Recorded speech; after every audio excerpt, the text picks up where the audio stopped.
أعوذ بالله من الشيطان الرجيم بسم الله الرحمن الرحيم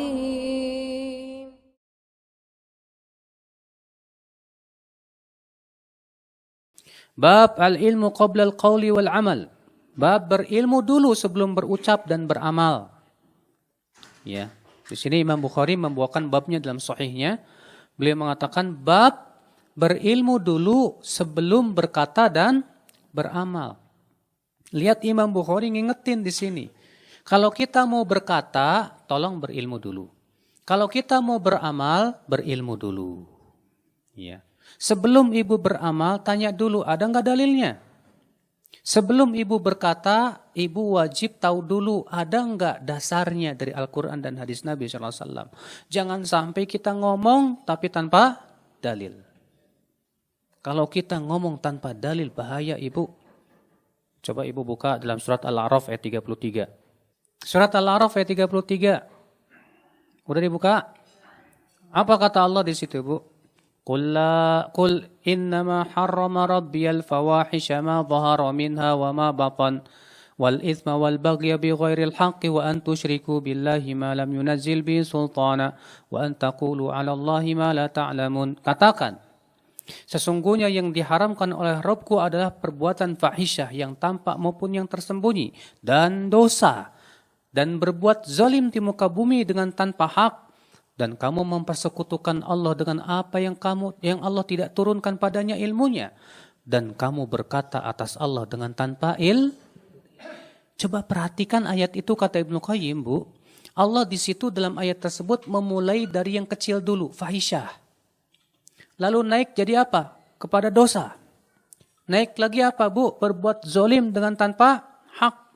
Naik lagi apa bu? Berbuat syirik. Padahal syirik ini dosa yang paling besar. Ternyata Allah tidak menutup ayat itu dengan syirik, bu. Allah tutup ayat itu dengan firman-Nya apa? Dan kamu berkata atas Allah dengan tanpa hati-hati itu. Kalau kita ngomong, ibu mau ngomong tentang agama nih di Facebook ataupun di mana, hati-hati. Harus pakai ilmu. Kalau ibu berkata tanpa ilmu, bahaya. Kadang kan banyak ya, bu ya. Saya terkadang kalau di Facebook itu banyak orang yang berani berkata begini, menurut saya nggak begitu ah. Kalau dia bawa dalil nggak masalah, tapi cuma pendapatnya aja. Kita bawakan dalil, jawabannya apa? Kalau menurut saya nggak gitu, Ustadz. Ajib. Iya. Nah ini ibu-ibu sekalian ya. Makanya di sini Imam Bukhari sudah ngingetin ibu, bab berilmu dulu sebelum berkata dan beramal. Coba ibu kalau sholat, ibu punya ilmunya enggak? Ketika ibu misalnya sholat takbiratul ihram, Allahu Akbar. Sejajar mana tuh? Sejajar pundak atau sejajar telinga atau sejajar kepala atau gimana? Lah kalau ibu enggak punya ilmunya coba gimana? Ada orang sholat Allahu Akbar, perut di perut segini. Emang ada dalilnya? Enggak ada. Ya. Ibu mau berwudu, juga ibu kan harus tahu dalilnya. Bagaimana sih Rasulullah SAW berwudu? Dulu Rasulullah SAW kalau berwudu tuh caranya gimana? Kalau berkumur-kumur gimana? Istinsyak bagaimana? Kan penting bu. Makanya di sini Imam Bukhari kembali mengingatkan kepada kita bu. Kata beliau berilmu dulu sebelum berkata dan beramal. Kalau kita beramal tanpa ilmu, kita sudah menyerupai orang Nasrani. Ya. Setiap hari kita membaca apa bu? Ihdinas siratal mustaqim. Siratal ladzina an'amta alaihim ghairil maghdubi alaihim waladdallin. Artinya ghairil maghdubi alaihim apa bu? Ihdinas siratal mustaqim. Ya Allah berikan kami hidayah kepada jalan yang lurus. Siapa itu siratal ladzina an'amta alaihim? Yaitu jalan orang-orang yang Engkau berikan nikmat atas mereka. Ghairil maghdubi alaihim. Bukan jalan orang-orang yang dibenci. Waladdallin, bukan pula jalan orang yang sesat. Rasulullah ketika menafsirkan orang yang dibenci siapa? Kata Rasulullah, orang yang dibenci itu Yahudi. Adapun orang yang sesat kata Rasulullah siapa? Nasrani. Kata para ulama, kenapa orang Yahudi dibenci? Karena mereka punya ilmu tapi tidak mengamalkan ilmu. Kenapa orang Nasrani itu sesat? Karena mereka beramal tanpa ilmu. Nah sekarang kita masuknya yang mana nih? Berarti Bu, Shiratal Mustaqim itu hakikatnya apa? Berilmu dan beramal. Itulah Shiratal Mustaqim. Kalau udah punya ilmu tapi nggak diamalin, dah tahu itu nggak boleh, nggak diamalin, berarti kayak orang Yahudi. Ya. Kita rajin beramal tapi tanpa ilmu, maka itu kayak orang Nasrani. Maka jangan kita seperti orang Yahudi dan jangan seperti orang Nasrani. Yang benar bagaimana berilmu dan beramal. Maka kewajiban kita terus nuntut ilmu. Emang Ibu sudah berapa kitab yang sudah Ibu lalap? Ya. Sahih Bukhari juga nggak pernah ngelihat mungkin ya. Ya. Penting Bu. Ya, karena yang namanya menuntut ilmu itu sampai kita meninggal dunia. Ya, teruslah menuntut ilmu supaya kita itu beramal pun juga betul-betul di atas ilmu. Nah, ini jadi Imam Bukhari berkata bab berilmu dulu sebelum berkata dan beramal. Jangan beramal dulu baru nyari salah. Kalau ibu beramal dulu baru nyari ilmu, biasanya ibu akan cari-cari dalil yang sesuai dengan keinginan ibu. Akhirnya kalau kayak gitu ngikutin hawa nafsu Bu. Makanya jangan beramal dulu baru nyari dalil. Tapi cari dulu dalil dulu baru beramal. Ustadz dari kecil saya udah begini, saya belum tahu dalilnya gimana. Ya udah, kalau memang dari kecil udah begitu, sekarang kewajiban ibu cari dalilnya dong. Ya, ingat Bu, kita dikasih oleh Allah mata, telinga, dan hati. Kenapa Allah berikan mata, telinga, dan hati? Karena 3 ini alat menuntut ilmu loh Bu. Dan kehebatan manusia itu Bu, dibandingkan dengan binatang ternak, manusia diberikan oleh Allah akal. Dengan akal itu diperintahkan untuk menuntut ilmu. Kalau binatang ternak gak punya akal. Makanya mereka tidak bisa menuntut ilmu Bu. Ibu pernah ada kucing kuliah? Nggak ada kan Bu. Ayam kuliah? Nggak ada kan Bu. Adanya kata orang ayam kampus. Iya, naudzubillah. Iya. Maka dari itu Ibu, kita sebagai seorang manusia kalau ingin dimuliakan oleh Allah, hendaknya kita menggunakan akal pikiran kita untuk menuntut ilmu, memahami dalil. Al-Quran dan hadis udah ada kok di rumah-rumah ibu. Al-Quran ada, alhamdulillah, tinggal beli tafsirnya. Maka ibu juga punya duit untuk beli buku-buku, tinggal baca. Zaman sekarang mah enak banget Ibu, apa yang gak bisa sih? Ibu di HP aja bisa buka-buka website, Masya Allah. Ya, tinggal belajar, enak. Ibu tahu gak Bu? Ya, dulu sebelum ada Maktabah Syamilah Bu, buat cari hadis itu, ya Allah, susahnya minta ampun. Itu kita buka, cari hadis itu Bu. Buku-buku hadis kita turunin semua tuh. Cari-cari baru ketemu. Sekarang ada Maktabah Syamilah, ya Allah. Cuman 1 CD masukin ke komputer. Mau nyari hadis apa? Innamal a'malu binniyat, tinggal masukin. Innamal a'malu binniyat. Kemudian kita pilih hadis-hadis apa buku-bukunya.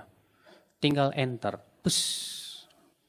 Apa yang terjadi Bu? Si komputer nyariin Bu. Kita tinggal ngopi aja enak ya. Setelah itu komputernya langsung laporan. Oke bos, udah selesai. Udah ketemu, tinggal klik-klikin sama kita. Oh Masya Allah ketemu hadis-hadisnya Bu.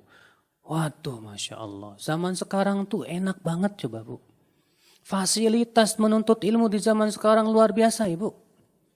Makanya kita malah takut nanti sama Allah ketika Allah tanya kita, kamu kenapa gak nuntut ilmu? Bukannya sudah diberikan semuanya fasilitas yang ada? Ya, makanya di zaman sekarang Masya Allah fasilitas menuntut ilmu semua lengkap. Yang tidak ada cuma 1, semangat. Ya, semangat untuk membacanya lemah banget. Tapi kalau baca koran, semangat. Kalau baca berita hangat, semangat. Kalau nonton YouTube, semangat. Apalagi kalau entertainment, semangat. Apalagi kalau ibu-ibu ya, kalau ngikutin berita selebritis, paling semangat. Coba Bu ya, sekarang semangat kita salurkan ke yang lebih baik Ibu.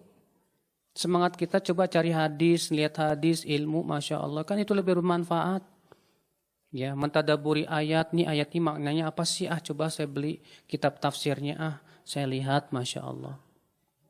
Coba Bu, kita itu harus punya target loh Bu. Ibu kalau beli buku banyak, tapi nggak dibacain ngapain? Kalau ibu beli buku, misalnya ini buku nih, berapa halaman nih buku semuanya? Ada 285 halaman, 26, oke. Ibu satu hari kuatnya berapa lembar baca? Hah? Satu hari kuatnya berapa lembar baca? Kalau nggak biasanya sih 15 menit juga udah ngantuk.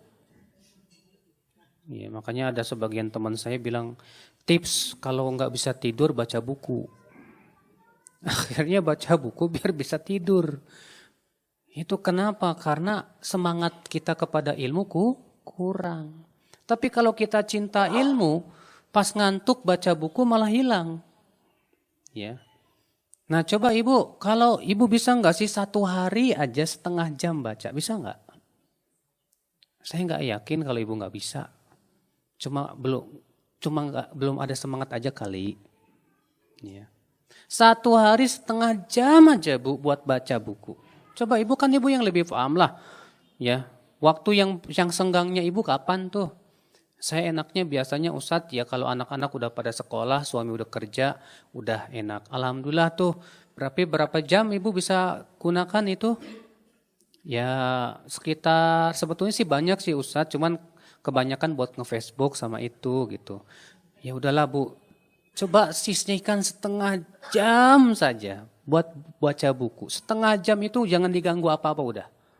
Kalau ibu bisa maksimalkan setengah jam per hari, setengah jam itu bisa 5 halaman lebih.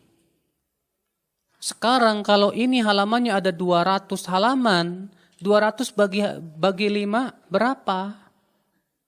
Oh Masya Allah, 200 bagi 5 berapa sih? 40 hari. Berarti ibu target 40 hari selesai. 40 hari selesai harusnya ini. Tapi ini udah 2 bulan gak selesai-selesai. Kenapa ya? Ya itulah Bu. Pas lagi baca buku, ting. Oh, apa sih? Wah, nge-Facebook. Makanya Bu, kalau lagi baca buku matiin dulu tuh. Fokus baca buku. Setengah jam gak lama kok. Ya, lihat udah setengah jam, udah oke. Silakan deh Facebookan lagi. Harus ada seperti itu Bu, ada target dalam hidup kita. Jangan habis semuanya untuk semua yang tidak kurang bermanfaat dalam hidup kita. Ya, nah ini ibu-ibu sekalian, semoga kita diberikan oleh Allah semangat terus untuk menuntut ilmu Allah, ya, membaca kitab-kitab yang bermanfaat, mengkaji Al-Quran, mengkaji hadis-hadis Nabi Sallallahu Alaihi Wasallam, ya, sehingga dengan ilmu itulah yang akan menyelamatkan kita dari api neraka. Amin ya rabbal alamin.